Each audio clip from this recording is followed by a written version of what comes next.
Good afternoon, gentle viewers. Another episode here. No, this one's not a room. I'm talking about an article that was published by Angus Stewart, Type Bar magazine, back in May 2024. I think I missed this one. Maybe some other people mentioned it, but I haven't actually read it. So when I read it, I was quite contented with it. Talk about Into the Abyss, talk about Mazecast. Of course, he talks about his experience with Maze, which is not unlike many other people's frustration, whatnot.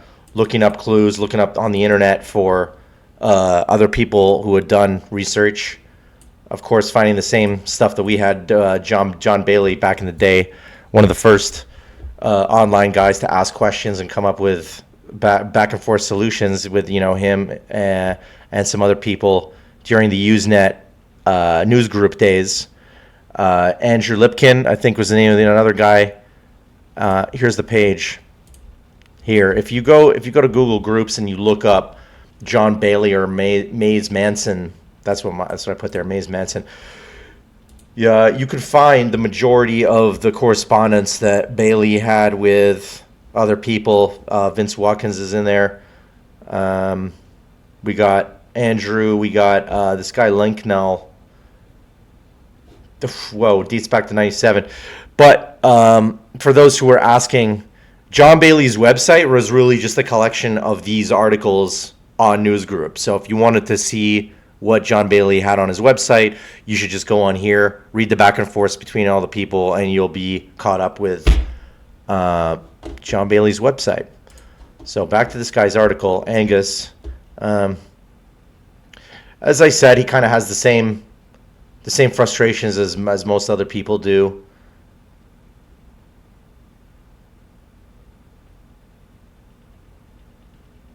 Again, here, John Bailey talking about the Woodrow Wilson quote.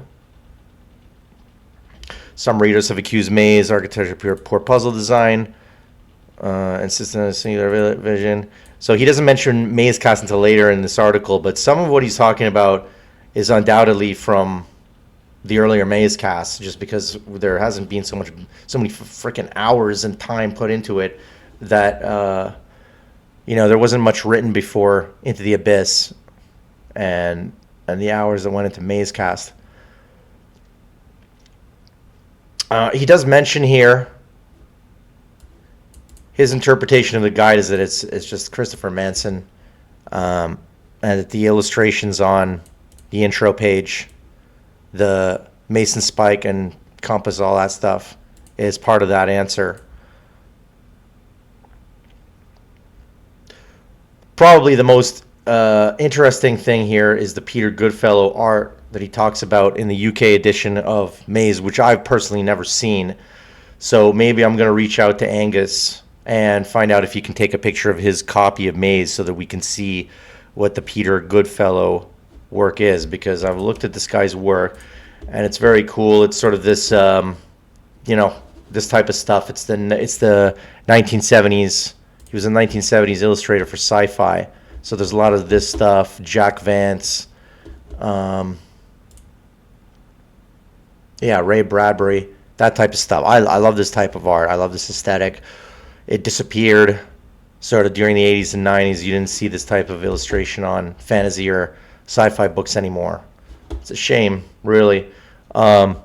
Looks like this guy, Peter Goodfellow, is still active. His website says 2015. I'm not sure if that's when he created the website or if when he updated it or whatnot, but still active.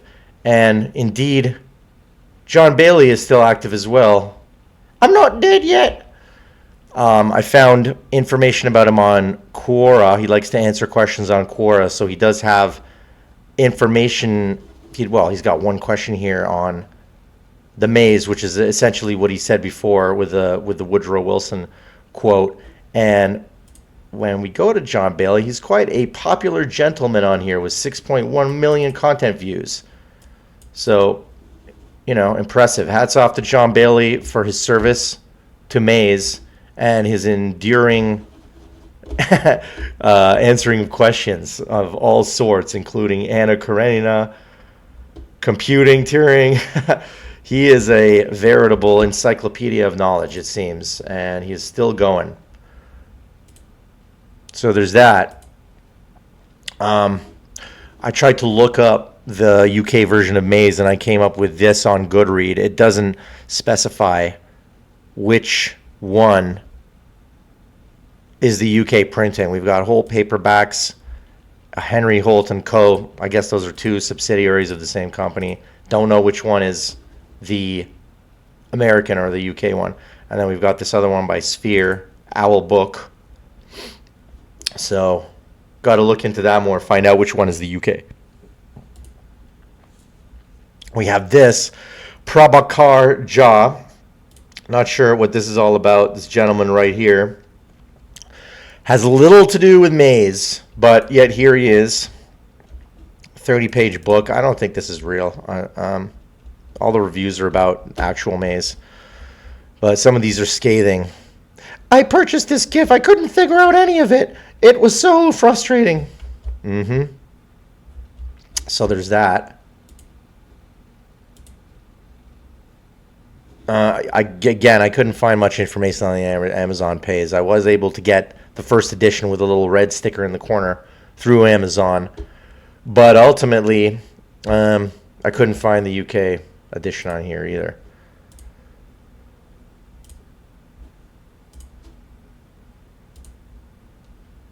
Throughout the article, I will post this article on the website. He does talk about the game, how it went to nothing. This is kind of funny.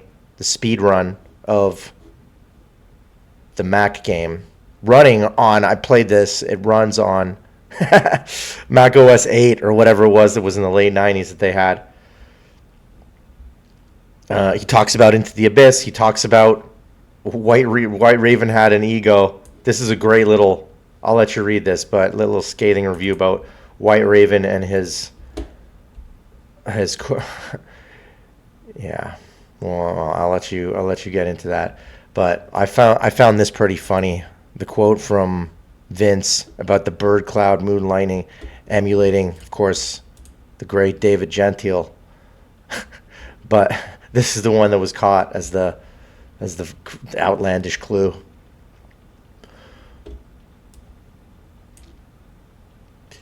Yeah, I suppose Into the Abyss at this point has like over 10 years of comments, and it's kind of hard to peruse them in a meaningful way unless you just go through all of them one by one. Of course, there's mention of Mazecast here, ran from 2014 to 27, without much polish. That must have been me. Abysmal sound. Yeah, we get it. Yeah, that's what I'm trying to fix now. This is a little bit of an underrating here. I genuinely hope that over 6 years of broadcasting and interpretation, the little clan feels like they have waited at least a little closer to the truth, or at least to satisfaction. Well, I mean, if you're gonna, I think it's a little more than that. I think that we can go back to any one room and at least have a couple of good thoughts about them. I don't think that it's just, me or us patting ourselves on the head about, how we feel. It's not about how we feel. It's about solving the puzzles. That being said, he kind of says that Maze will sink back into oblivion until the next group picks it up, which is probably accurate. But that being said, I'm going to keep going through a few rooms. Obviously, I'm not going to do all of them. They've been beaten to death. I'm just going to try and do these little 5-minute videos and keep it short based on solutions that I think are sensible or that other people might think are sensible. And then I'll run through other stuff as usual, and that's about it. And then